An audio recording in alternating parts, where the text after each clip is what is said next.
Welcome to the Real Estate Espresso Podcast, your morning shot of what's new in the world of real estate investing. I'm your host, Victor Menashe. On today's episode, we're asking a very simple but important question. It's a question I believe rarely gets asked when considering a property. The question is, who would choose to live in this property, and are they someone I want to have as a client? If I improve the property, will it change enough about the property to attract my ideal client? If the property is a single-family home on a nice street with mature trees and all the surrounding properties are well kept with new cars in the driveway, who is going to choose to live here? If the property is a 1960s fourplex and the paint on the trim is peeling and there's two broken down cars in the driveway that clearly haven't moved in a long time, who is going to choose to live here? Is that client my ideal target client? If the property is a two-bedroom condo in a luxury building with amazing amenities and gorgeous views of the Rocky Mountains, short walking distance to Main Street shops and restaurants, who is going to be my target client? You don't need to choose a property where only you would choose to live.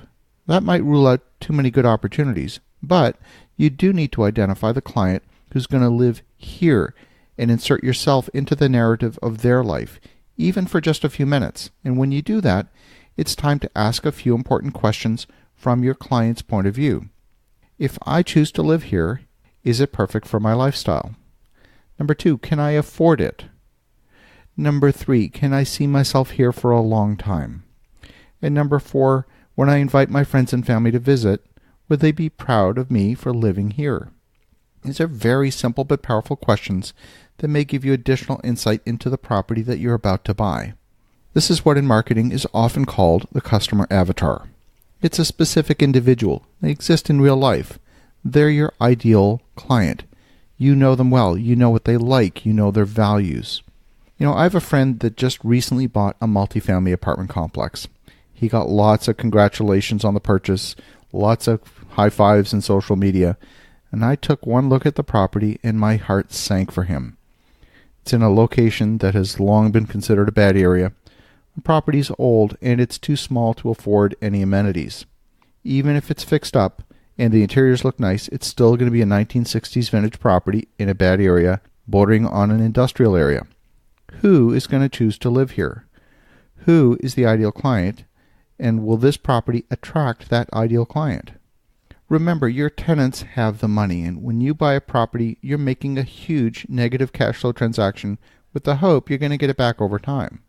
But in order to get it back, the money needs to transfer from your tenants to you.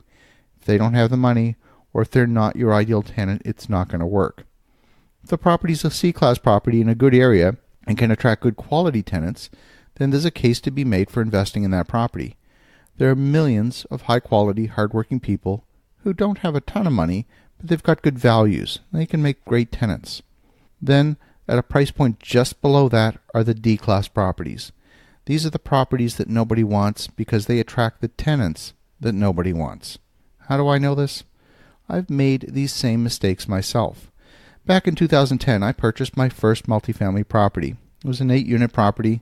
The owner lived in one of the units originally, and they were clean and appeared to be well maintained. The coach who sold me that property made a healthy commission. He made a huge assignment fee, and then he offered to manage it as a turnkey rental. I wish I knew then what I know now. About half a block from my 8-unit complex was a 16-unit D-class complex.